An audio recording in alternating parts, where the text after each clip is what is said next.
Hello friends, कैसे हो आप सब। तो यहाँ पे हम लोग स्टार्ट करने जा रहे हैं वीक 5 का एक चैप्टर ऑलरेडी हम लोग कंप्लीट कर चुके थे। तो आज के सेशन में हम लोग सीखेंगे वीक 5 का जो चैप्टर 2 है, जिसका थीम है अंडरस्टैंडिंग एडोलेसेंस। तो एडोलेसेंस को हम लोग समझेंगे ये क्या होता है और इसमें क्या क्या चेंजेज आता है, तो उसको हम लोग जानेंगे। तो जो भी फ्रेंड्स देख रहे हैं, यह जो लेक्चर है, यह जो आज का सेशन है, बहुत बहुत इंपॉर्टेंट है। क्योंकि इसमें जो एडोलेसेंस में हम लोग जो चीज सीखेंगे, वो सब के सब हम लोगों के बॉडी से जुड़ा हुआ है, हम लोगों के लाइफ से जुड़ा हुआ है, हम लोगों के हेल्थ से जुड़ा हुआ है। इसीलिए यह जो चैप्टर है बहुत बहुत इंपॉर्टेंट है और इसको हम लोग थोड़ा सीरियसली लेंगे, क्योंकि ये हमारे बॉडी से, हमारे लाइफ से और हमारे हेल्थ से जुड़ा हुआ है। तो चलिए समझते हैं एडोलेसेंस होता क्या है और इस चैप्टर में हम लोगों को क्या क्या चीज सीखना है। तो देखिए, सबसे पहले हम लोग समझते हैं एडोलेसेंस होता क्या है। तो जैसे हम लोग बात करते हैं चाइल्डहुड ना, क्या बात करते हैं, चाइल्डहुड। उसी तरह एक टर्म आप सुने होंगे, एडल्टहुड। एडल्टहुड, ठीक है। तो चाइल्डहुड का मतलब क्या हो गया भैया, इस यह जो पीरियड है एज का, इसमें बच्चे होते हैं जो समझदार नहीं होते हैं, छोटे होते हैं। और एडल्टहुड जो होता है, यह लाइफ का ऐसा स्टेज होता है जिसमें जो बच्चे होते हैं वो बड़े हो चुके रहते हैं, वो समझदार हो चुके रहते हैं, सब चीज का डिसीजन ले सकते हैं। इसके बीच में एक स्टेज आता है जिसको बोलते हैं हम लोग एडोलेसेंस। क्या बोलते हैं, एडोलेसेंस। तो इसके बीच क्या है, इसका मतलब एडोलेसेंस जो एज पीरियड है, इसमें बच्चे जो होंगे, इसमें जो भी बच्चे आएंगे, मतलब जो भी बॉय और गर्ल्स आएंगे, उनमें थोड़ा ही समझ तो होगा लेकिन पूरा समझ नहीं होगा। मतलब वो चाइल्डहुड और एडल्टहुड के बीच में है, उतने समझदार भी नहीं है और उतने बच्चे भी नहीं है। बहुत सारा डिसीजन ले सकते हैं लेकिन बहुत सारा डिसीजन नहीं ले सकते हैं। उनका जो बॉडी होगा, चाइल्डहुड में अगर बात करेंगे तो बच्चों में जो बॉडी का स्ट्रक्चर होगा थोड़ा छोटा होगा, थोड़ा वीक होगा। एडल्टहुड में क्या होगा, स्ट्रांग होगा।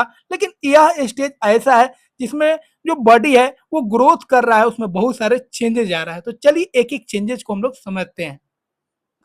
तो देखिए, एडोलेसेंस जो हो गया, या चाइल्डहुड और एडल्टहुड के बीच का एक ट्रांजिशन होता है, एक बीच का फेज होता है। इसमें बहुत सारा चेंजेज आता है। तो किस तरह का चेंजेज आता है उसको हम लोग समझते हैं। और एडोलेसेंस जो होता है, यह शुरू होता है कहां से कहां, 11 से लेकर यह शुरू होता है 18 तक या 19 तक। तो 11 ईयर से 18 ईयर्स तक का जो एज होता है, इस एज पीरियड को हम लोग एडोलेसेंस बोलते हैं, ठीक है। और इसमें जो भी एज आप देख रहे हैं, सब में क्या होगा, टीन होगा, 12 हो गया, 13, 14, 15, 16, 17, 18, 19। इसीलिए इस एज को हम लोग क्या बोलते हैं, टीन एजर्स भी बोलते हैं। तो एडोलेसेंस को क्या बोलते हैं, टीन एजर्स भी बोलते हैं, क्योंकि इसमें जो टीन वाले जो एज है वही इसमें आते हैं। तो 11 ईयर्स से 18 ईयर्स या 19 ईयर्स भी आप बोल सकते हैं। और गर्ल्स के केस में थोड़ा सा एडोलेसेंस थोड़ा सा शुरुआत से ही होता है, 10 से ही आप मान सकते हैं, ठीक है। चलिए अब समझते हैं पुबर्टी क्या होता है, क्योंकि पूरा जो फोकस होगा हम लोग का एडोलेसेंस और पुबर्टी पे होगा। तो ये दो वर्ड को आप अच्छा से समझ लीजिए। देखिए, एडोलेसेंस हो गया 11 से 18। इस एडोलेसेंस पीरियड में बॉडी में बहुत सारा चेंजेस आएगा। बॉडी में जो चेंजेस आएगा वो फिजिकल चेंजेस भी आएगा, जैसे आपका हाइट बढ़ेगा ना, चेस्ट जो होगा चौड़ा होगा, हिप बढ़ेगा, बाल जो होगा, फेस पे बाल आएगा, प्राइवेट पार्ट्स में बाल आएगा। तो बहुत सारा चेंजेस होगा, ये फिजिकल चेंज हो गया। उसके बाद मेंटली भी आप में बदलाव होगा, आपने सोचने का तरीका बदलेगा। आप अकेला रहना चाहेंगे, आप दोस्तों के बीच में रहना चाहेंगे, तो इस तरह का भी चेंजेस होगा। इमोशनली भी चेंजेस होगा, इस एज में कभी ज्यादा गुस्सा आएगा ना, दोस्तों के बीच में रहेगा तो ज्यादा हंसने का मन करेगा, ज्यादा गुस्सा आएगा, बात कभी मानिएगा कभी नहीं मानिएगा। तो आपके अंदर जो है इमोशनल चेंजेस भी आएगा। तो एडोलेसेंस में फिजिकली बॉडी चेंज हो रहा है, मेंटली भी चेंज हो रहा है और इमोशनली भी चेंज हो रहा है। मतलब बहुत सारा चेंजेस आपके बॉडी में एक साथ रन कर रहा है। तो 11 ईयर से 18 ईयर्स या 10 ईयर से 18 ईयर्स के बीच में हमारे बॉडी में बहुत सारा चेंजेस आ रहा है। फिजिकली बॉडी चेंज हो रहा है, मेंटली भी चेंज हो रहा है और इमोशनली भी चेंज हो रहा है। इस वजह से यह एज जो होता है बहुत ही क्रूशियल होता है, बहुत बहुत very very important age period होता है हमारे लाइफ का, क्योंकि यहाँ पे अगर कुछ गड़बड़ी होता है, ठीक है, कोई चेंजेस जो होता है वो सही से चेंज नहीं कर पाया तो दिक्कत हो जाता है। अब समझते हैं पुबर्टी क्या है। देखिए, एडोलेसेंस का ही पार्ट होता है पुबर्टी। पुबर्टी में केवल हम लोग मतलब पुबर्टी जो चेंज होता है यह जुड़ा होता है फिजिकल चेंजेस से। किसे? Physical changes. फिजिकल या इसी को आप कह सकते हैं बायोलॉजिकल चेंजेस। तो जो फिजिकल और बायोलॉजिकल चेंजेज है उसको पुबर्टी बोलेंगे। तो puberty is a part of adolescence. Adolescence का कौन पार्ट होता है? पुबर्टी होता है। पुबर्टी स्टार्ट हो गया मतलब अगर पुबर्टी स्टार्ट होता है मेल में फीमेल में, दैट मीन्स बॉयज और गर्ल्स में, इसका मतलब है उसका जो सेक्सुअल ऑर्गन है वो अब क्या हो रहा है? वो मैच्योर हो रहा है, वो डेवलप कर रहा है, तो ये साइन होता है। तो पुबर्टी जो होता है लगभग मतलब 2 से 3 ईयर्स तक, एक या मतलब 2 और 3 ईयर्स तक ही रहता है पुबर्टी ये वाला, उसके बाद डेवलप कर जाता है, लेकिन ये पीरियड जो है ये लंबा चलता है। ठीक है, तो एडोलेसेंस का एक पार्ट हो जाएगा क्या? पुबर्टी। तो पुबर्टी जो है चेंजेज है, onset of changes that lead to the sexual maturity of a child. किसी चाइल्ड में जो सेक्सुअल मैच्योरिटी आ रहा है उस स्टेज को, उस एज पीरियड को हम लोग पुबर्टी बोलेंगे। अब देखिए पुबर्टी के दौरान कौन कौन सा फिजिकल चेंज आता है। ठीक है, तो देखिए क्या होगा, हाइट, इस एज में आप देखिएगा तो हाइट में बहुत अधिक इंक्रीजमेंट आता है। ठीक है, तो हाइट इंक्रीज करेगा। गर्ल्स में अगर हम देखेंगे तो ब्रेस्ट क्या होगा? डेवलप करेगा। और मेंस्ट्रुएशन जो है वो स्टार्ट हो जाएगा। मेंस्ट्रुएशन आप नहीं समझते हैं तो उसको हम कभी डिटेल में समझा देंगे। ठीक है, तो मेंस्ट्रुएशन स्टार्ट हो जाएगा गर्ल्स में। बॉयज का अगर वॉइस बात करेंगे तो बॉयज में वॉइस जो होता है थोड़ा सा मोटा हो जाता है, फटने लगता है। तो बच्चा जब बड़ा होने लगता है तो देखिएगा उसका आवाज जो होगा फटने लगेगा। अपीयरेंस ऑफ पिंपल्स, फेस पर पिंपल निकलता है, तो ये दोनों में निकलेगा, बॉयज में भी और गर्ल्स में भी फेस पे पिंपल्स निकलने लगते हैं। और हमारे बॉडी में क्या होता है? हेयर का ग्रोथ होता है। लेकिन हेयर का जो ग्रोथ होता है वो ध्यान रखना। देखिए कुछ चेंजेस जो होगा दोनों में होगा, लेकिन कुछ चेंजेस ऐसा है जो बॉयज में होगा गर्ल्स में नहीं होगा, कुछ चेंजेस ऐसा है जो गर्ल्स में होगा बॉयज में नहीं होगा। ठीक है, तो कुछ चीज को देख लेते हैं जो गर्ल्स में होगा बॉयज में नहीं होगा और बॉयज में होगा गर्ल्स में नहीं होगा। तो कॉमन चेंजेस जो दोनों में होगा, बॉयज और गर्ल्स में कौन कौन सा चेंजेस आता है पुबर्टी के दौरान? तो हाइट दोनों का इंक्रीज करेगा। लेकिन ध्यान रखिएगा जो बॉयज का हाइट होता है वो क्या होता है? वो देरी से स्टार्ट होता है लेकिन लंबा चलता है, ज्यादा उम्र तक बच्चा बढ़ता है, बॉयज बढ़ता है। लेकिन गर्ल्स होता है उसका हाइट जल्दी बढ़ता है लेकिन वो मतलब लंबा नहीं चलता, इस ध्यान रखिएगा। ठीक है, तो बॉयज का हाइट बहुत समय तक बढ़ते रहता है लेकिन गर्ल्स का हाइट बहुत समय तक नहीं बढ़ता है। लेकिन हाइट किसका जल्दी स्टार्ट होगा? गर्ल्स का हाइट जल्दी बढ़ता है। पिंपल्स दोनों में आता है। मूड का स्विंग होना मतलब मूड बार बार चेंज होता है, कभी गुस्सा आएगा कभी हंसी आएगा ना, मूड आपका फ्रेश नहीं होगा। तो ये दोनों में होता है, बॉयज में भी और गर्ल्स में भी। बॉडी में हेयर का अगर बात करेंगे तो हेयर देखिए, हेयर का अगर हम बात करेंगे तो हेयर दोनों में आता है। लेकिन कुछ केस में अगर बॉयज में बात करेंगे तो देखिए कौन कौन पार्ट्स में हेयर जो होता है बॉयज में भी होता है गर्ल्स में भी होता है। जैसे प्राइवेट पार्ट्स में बॉयज में भी होता है हेयर और क्या होता है गर्ल्स में भी होता है। लेकिन बॉयज में फेस पे हेयर होता है, चेस्ट पे हेयर होता है, लेकिन गर्ल्स में फेस और चेस्ट पे हेयर नहीं होता है। ठीक है, बाकी पार्ट्स में जो लेग्स हो गया बाकी जो भी पार्ट्स है वहां पे हेयर होता है। तो बॉयज में क्या होगा? फेस पे होगा, चेस्ट पे होगा, लेकिन गर्ल्स में चेस्ट पे और फेस पे हेयर नहीं होगा। तो बॉयज में क्या क्या होगा हम लोग जान गए। तो बॉयज का जो वॉइस होगा वो डीप हो जाएगा जो कि गर्ल्स में नहीं होगा।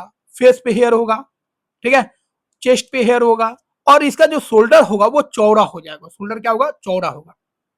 गर्ल्स में बात करेंगे केवल गर्ल्स में तो क्या होगा? ब्रेस्ट डेवलप करेगा, ठीक है, और मेंस्ट्रुएशन स्टार्ट हो जाएगा और उनका जो हिप है, कमर है, वो क्या हो जाएगा? चौड़ा हो जाएगा। तो आप देखिएगा ये बहुत मेन पॉइंट्स है। जो गर्ल्स में जो हिप होगा, ठीक है, जो कमर होगा वो ज्यादा चौड़ा होगा किसके रेस्पेक्ट में, किसके कंपैरिजन में? बॉयज के कंपैरिजन में। तो एक आप एक्टिविटी कर सकते हैं, आपकी क्लास में जितने भी स्टूडेंट हैं उसका हाइट को आप मेजर कीजिए, उनका नाम नोट कीजिए, एज नोट कीजिए, जेंडर नोट कीजिए और हाइट आप पूरा नोट कर लीजिए। फिर कैलकुलेट कीजिए किसका मैक्सिमम हाइट है, किसका मिनिमम हाइट है, किसका एवरेज हाइट है। ठीक है, और आप देखिए जो बॉयज और गर्ल्स का जो हाइट है, जो आप एवरेज निकालें उसमें क्या अंतर है, और उसका एक ग्राफ बना सकते हैं।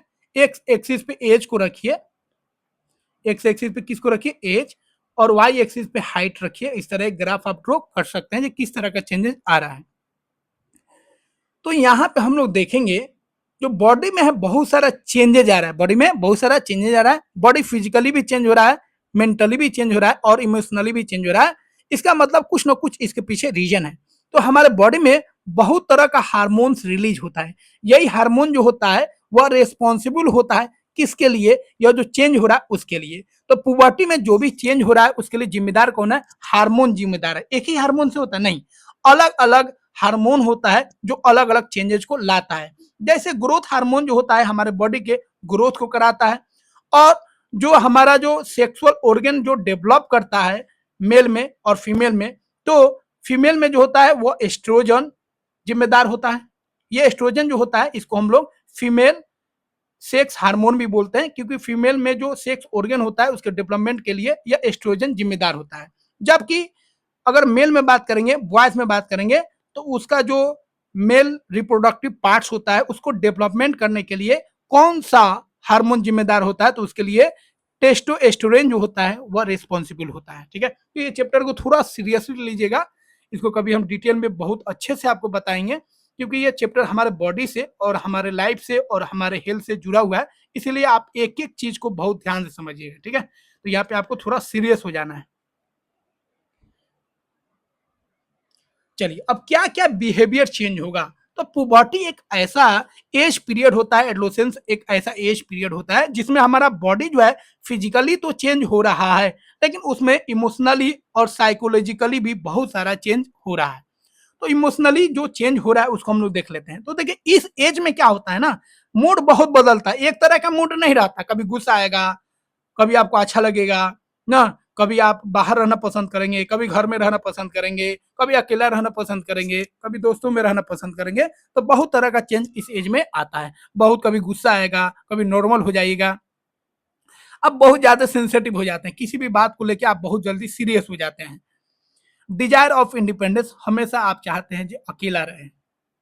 सेल्फ कॉन्सियसनेस, आपके अंदर खुद जो है समझदारी आ जाता है, कॉन्शियस हो जाते हैं आप। पीयर इन्फ्लुएंस, आपको दोस्तों का, आपके जो आपके एज के जो भी फ्रेंड्स हैं उनका भी आपके ऊपर बहुत प्रभाव होता है ना। दोस्तों के साथ हम लोग जाते हैं तो कुछ खाने का मन नहीं रहता है, लेकिन वो लोग प्रेशर देते हैं तो खा लेते हैं ना। मूवी देखने का मन नहीं रहता है, लेकिन वो लोग प्रेशर देते हैं, नहीं चलो चलो मूवी देखा जाए, तो मूवी भी देख लेते हैं। तो इस तरह का जो फ्रेंड्स होते हैं, जो पीयर होते हैं, उनका भी बहुत बड़ा रोल होता है हमारे लाइफ में।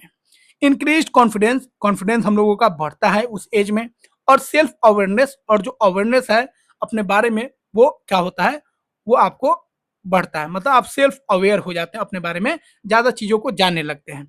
न्यू अट्रैक्शन, अट्रैक्शन होता है जो अपोजिट जेंडर है, जैसे मेल को फीमेल के तरफ, बॉयज को गर्ल्स के तरफ, गर्ल्स को बॉयज के तरफ अट्रैक्शन होता है। ये नेचुरली प्रोसेस है, कोई मतलब ये कोई गलत चीज नहीं है, ये नेचुरली प्रोसेस है। लेकिन उससे बचना कैसे है, वो सारा चीज को हम लोग जब चैप्टर्स को पढ़ेंगे तो जानेंगे। तो ये चेंज ऑटोमेटिक होगा क्योंकि ये नेचुरल प्रोसेस है। बॉयज को अट्रैक्शन होगा किसके तरफ, गर्ल्स, और गर्ल्स को अट्रैक्शन होगा बॉयज की तरफ, क्योंकि यहाँ पे जेंडर जो होगा अपोजिट जेंडर के बीच में क्या होगा, अट्रैक्शन होगा।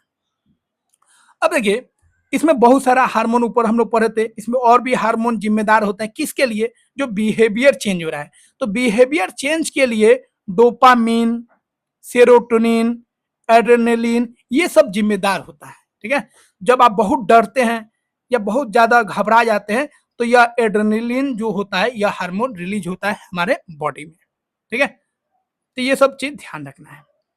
अब हम लोग जान गए यह एज जो है बहुत ही क्रिटिकल एज है ना, बहुत बहुत इसका अलग रोल है, क्रूशियल रोल होता है हमारे लाइफ में। तो इस एज में जो भी हमारा जो हेल्थ है उसको केयर करना है। तो जो रिप्रोडक्टिव हेल्थ है, देखिए बाकी हेल्थ को तो हम देख रहे हैं, बाकी हेल्थ को तो गार्जियन भी देख रहे हैं, सब लोग देख रहा है। पतले होंगे तब लोग देखेगा, हाइट बढ़ेगा तभी भी देखेगा। लेकिन जो रिप्रोडक्टिव हेल्थ है, जो प्राइवेट पार्ट्स है, उसको हम लोग कैसे उसको हेल्दी रखेंगे, इसके बारे में तो हम खुद जानेंगे। जो आदमी होगा, जो बॉयज होगा, जो गर्ल्स होगा, वही अपने रिप्रोडक्टिव पार्ट्स में जो चेंजेस आ रहा है वही ना समझेगा, उसके गार्जियन तो नहीं समझेंगे, उसका भाई तो नहीं समझेगा, उसका बहन तो नहीं समझेगा, वो खुद समझेगा। और उस चेंज में अगर हम सही से अवेयर नहीं हुए, उस चीज को नहीं जान पाए चेंजेस को, ठीक है, तो गड़बड़ी हो जाएगा। क्योंकि उस एज में आपको कोई दिक्कत है तो कंसल्ट करना है, गार्जियन को बताना है, फिर डॉक्टर से मिलना है, तब तो उस चेंज जो हो रहा है उसमें अगर कोई कमी बेसी है तो डॉक्टर से कंसल्ट करके सलाह ले सकता है, कोई मेडिसिन ले सकता है। लेकिन अगर आप नहीं बताइएगा, शर्माइएगा, तो क्या होगा, वो चेंज नहीं हो पाएगा, वो बदलाव नहीं आ पाएगा, और जिसकी वजह से फ्यूचर में आपको क्या होगा, बहुत बड़ा दिक्कत हो जाएगा। तो देखिए, इसमें जो है आपको बता दिए फिजिकल चेंजेज हो रहा है, मेंटली आप चेंज हो रहे हैं, और आपका जो सोशल कनेक्शन है वो भी आपका क्या हो रहा है, बढ़ रहा है। मतलब सामाजिक स्तर पे सोशल भी आप में बहुत सारा डेवलपमेंट हो रहा है, समाज को आप समझ रहे हैं। अब इसमें क्या है, बहुत सारा इंपोर्टेंट पॉइंट्स हो गया। Build open communication with parent. देखिए, आपको पेरेंट्स और फ्रेंड्स के साथ, खासतौर पे फ्रेंड्स में तो हम लोग बहुत सारा चीज बोल देते हैं, बहुत लोग फ्रेंड्स में भी नहीं बोल पाते हैं।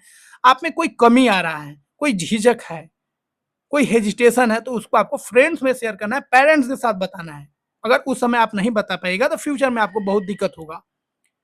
एक्सप्रेस इमोशन को आपको जाहिर करना है, जो आपके अंदर इमोशन है, कोई चीज है, कोई कमी है ना, कोई चीज से डर रहे हैं, तो आप दोस्तों में बताइए, पेरेंट्स में बताइए ना, ताकि आपका जो एंजाइटी है वो कम हो सके। किसी चीज को लेके अगर आप मन में बैठा लिए हैं, किसी को शेयर नहीं कर रहे हैं, तो दिक्कत होगा। तो आपका जो क्लोज है, आपके पेरेंट्स हो, कोई फ्रेंड्स हो, उसको आप शेयर कीजिए। शेयर करने से क्या होगा, आप उसके बारे में अगर नहीं जानते हैं या गलत डिसीजन ले रहे हैं, तो आपको सही डिसीजन कोई दे सकता है, कोई अच्छा फ्रेंड्स हो आपको सही रास्ता बता सकता है। ठीक है, इस स्टेज में मेंटल हेल्थ जो है बहुत बहुत इंपॉर्टेंट है। क्योंकि हेल्थ का ये मतलब नहीं है कि केवल हम फिजिकली हेल्दी रहे, फिजिकली और मेंटली अगर हेल्दी रहेंगे तभी हम लोगों को क्या बोलेंगे, उसको हेल्दी पर्सन बोलेंगे। तो हेल्दी पर्सन का मतलब है वो मेंटली और फिजिकली दोनों तरीके से वो हेल्दी है। अब एडोलेसेंस जो है ये तो बहुत ही मतलब पूरे लाइफ में आपको हेल्थ पे तो ध्यान देना ही है।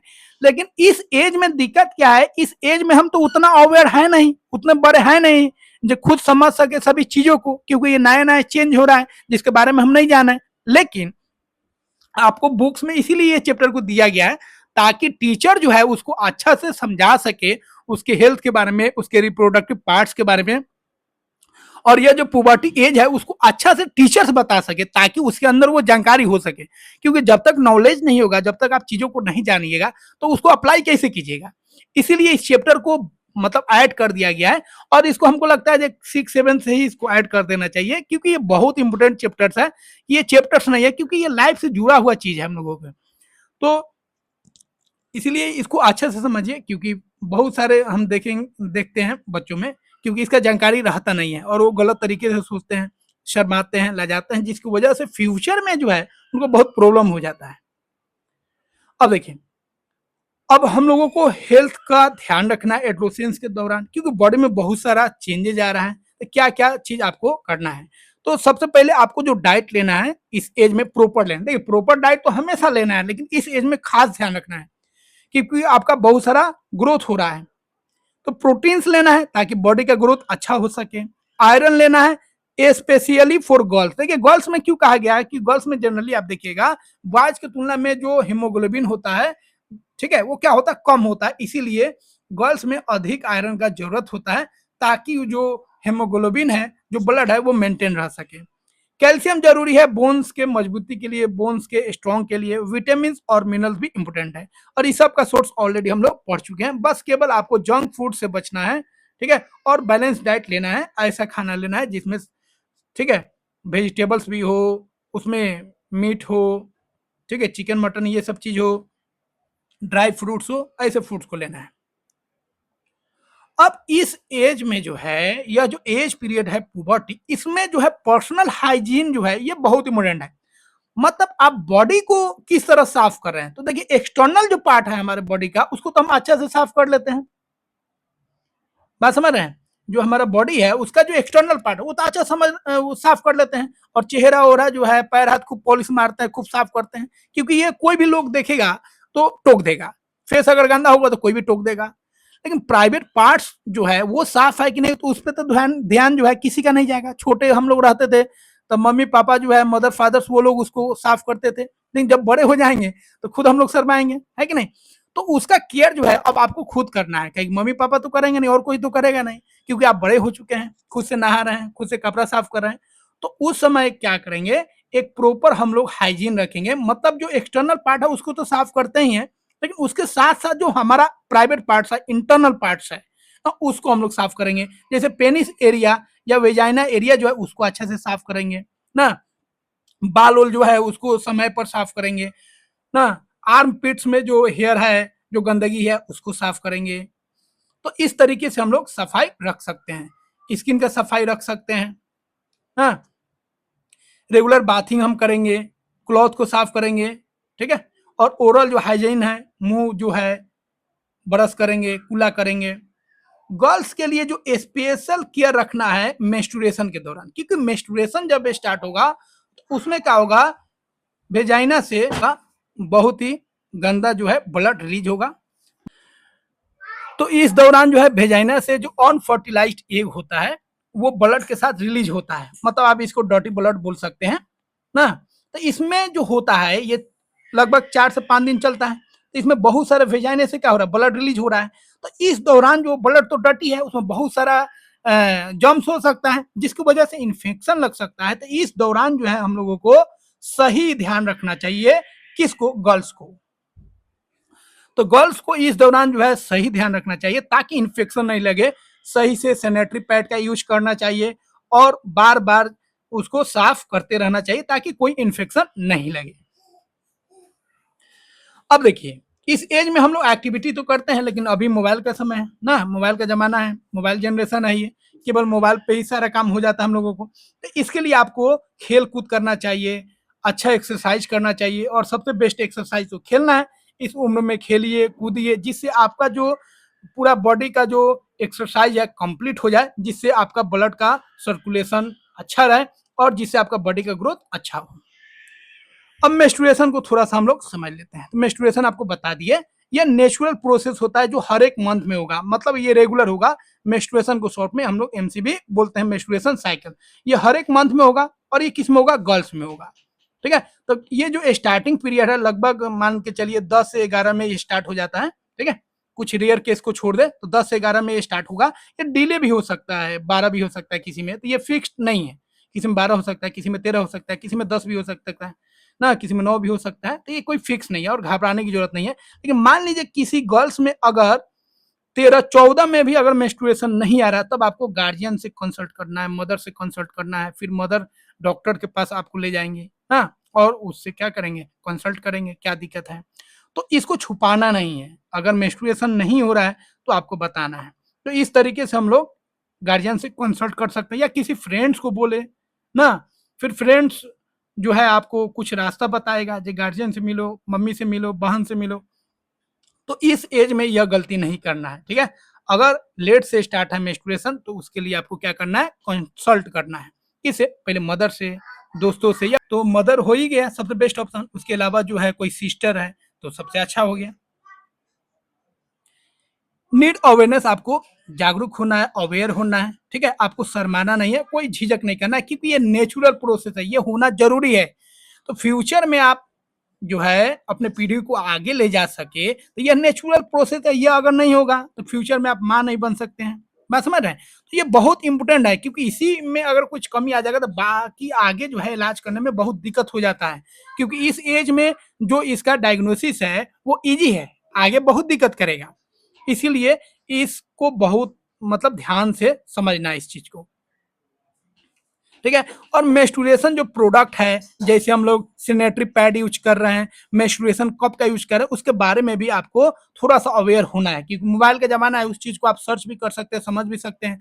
आपका अगर कोई सिस्टर हो, एल्डर, उससे भी आप कंसल्ट कर सकते हैं। हाँ, अब देखिए सबसे मेन पॉइंट जो है, ठीक है, ये बहुत इंपॉर्टेंट है जो दिया है। अभी तक एनसीईआरटी इस पे कोई खास चर्चा नहीं करता था, लेकिन ये बहुत बड़ा इंपॉर्टेंट पॉइंट है कि बॉयज का क्या रोल होता है। तो देखिए मेंस्ट्रुएशन में मेरे ख्याल से जो सबसे बड़ा रोल होता है, गर्ल्स से भी ज्यादा बड़ा रोल होता है बॉयज का।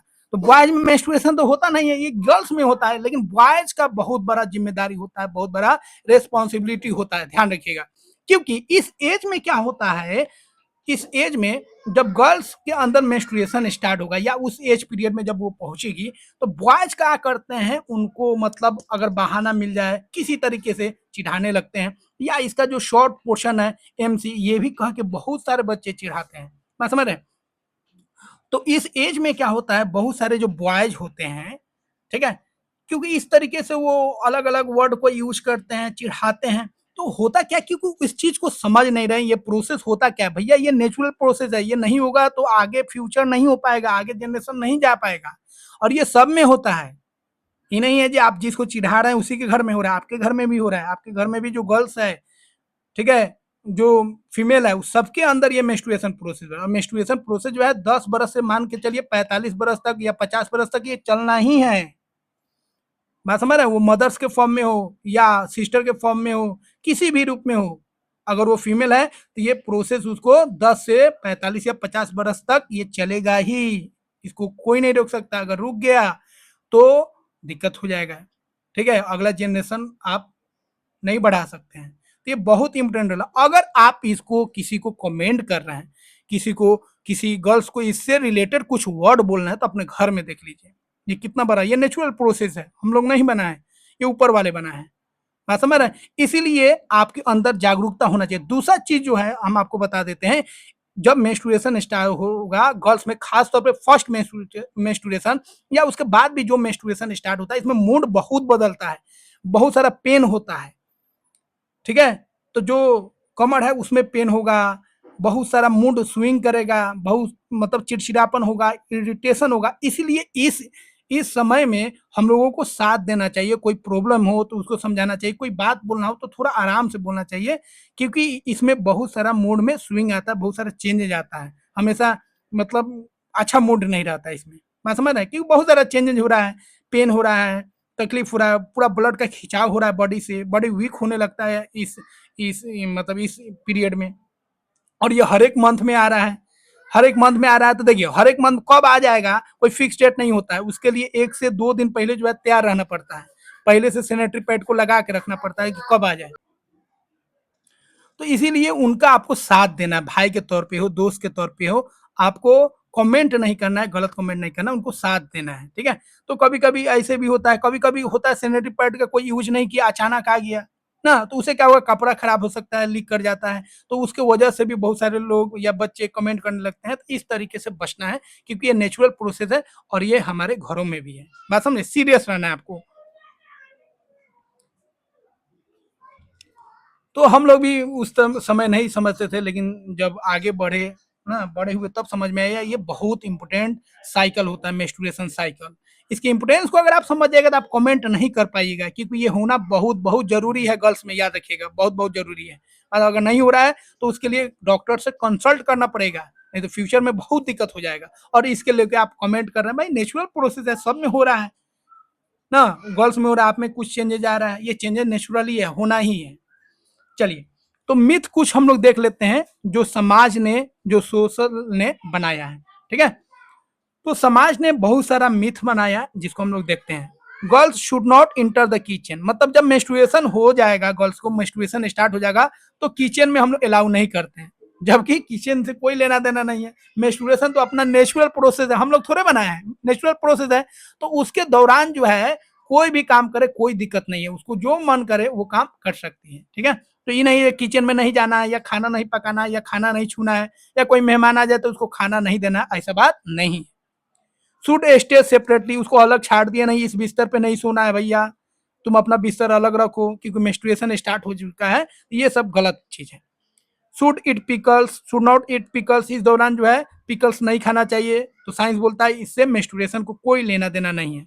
कैन नॉट वॉश हेयर, इस दौरान जो है बाल नहीं धोना चाहिए, बात समझ रहे हैं, तो ये भी साइंस बोलता है इससे कोई लेना देना नहीं है। जबकि मेंस्ट्रुएशन जब स्टार्ट हो, मेंस्ट्रुएशन साइकिल जब स्टार्ट हो, ठीक है, तो मेंस्ट्रुएशन साइकिल को याद रखिएगा, एमसी बोलेंगे, इसी को हम लोग अपने भाषा में पीरियड भी बोलते हैं, ठीक है, पीरियड्स का आना, पीरियड्स का जाना, ठीक है।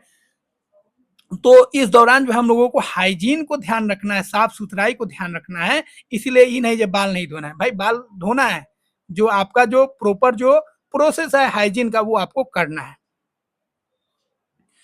देखिए पोस्टर द्वारा भी हम लोग पोस्टर एक्टिविटी के द्वारा भी अवेयरनेस हम लोग फैला सकते हैं। पोस्टर डिजाइन कीजिए, मेंस्ट्रुएशन हाइजीन को लेकर कुछ स्लोगन आप लिखिए, बनाइए ना, उसमें कुछ विजुअल्स को डालिए जो अवेयरनेस को प्रमोट करे, मिथ और फैक्ट्स को उस पर लिखिए, और जो सभी जेंडर्स हैं खासतौर पे बॉयज मेल, उनको यह बात समझाने की पोस्टर द्वारा कोशिश कीजिए। तो फ्रेंड्स, आई होप यह वीडियो आपको काफ़ी अच्छा लगा होगा, क्योंकि यहाँ पे हम लोग अपने लाइफ से रिलेटेड जो चेंजेस था उसके बारे में हम लोग यहाँ पे स्टडी किए हैं।